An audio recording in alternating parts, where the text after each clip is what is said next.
परमपूज्य धर्मभूषण वट्टीमोड महाराज सेवा प्रतिष्ठानच्या वतीने घेण्यात आलेल्या या पुरस्कार सोहळ्याच्या निमित्तानं या ठिकाणी उपस्थित असलेले परमपूज्य बालयोगी पिंपळगावकर महाराज, मंचावर उपस्थित सर्व अतिथी,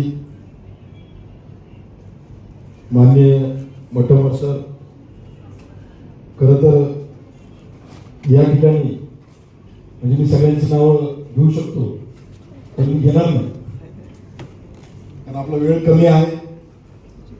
आणि मला आश्चर्य वाटतं की या सगळ्यांमध्ये मला आणि कामाजी पवार सरांना कसं काय या ह्याच्यात बोलवलं, कारण आम्ही दोघंही बंडखोर विचाराची माणसं आणि माझ्या जीवनामध्ये मी कधीच पुरस्कार स्वीकारला नाही. अनेक वेळा प्रसंग आले, कारण काम आपण पुरस्कारासाठी करायचं नाही, एक आपलं ध्येय म्हणून काम करायचं आहे. पण मटमवार सरांचं प्रेम एवढं होतं की मला ते नाकारता आलं नाही.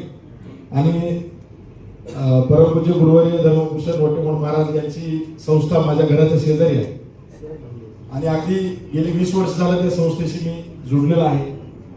आणि ती स्वतः काम पाहतो की अतिशय चांगल्या पद्धतीने निस्वार्थी सेवेनं त्या ठिकाणी काम चालतं आणि माझ्या परिसरातील कितीतरी शेकडो विद्यार्थ्यांना त्या ठिकाणाहून शिक्षण घेऊन त्यांना चांगलं जीवन घडवण्यामध्ये त्या संस्थेचा सहभाग आहे. आणि महाराजांच्या पवित्र भूमीमध्ये जिथं महाराजांचं कार्य आहे त्या मण्यारखोऱ्याच्या भूमीमध्ये माझा जन्म झालेला असल्यामुळे मला त्याचं एक वेगळं कौतुक आहे, आदर आहे महाराजांबद्दल. त्यांच्याच भूमीमध्ये मी माझ्यासारख्या कार्यकर्त्याला त्या ठिकाणी माझा जन्म झाला, काम करता आलं.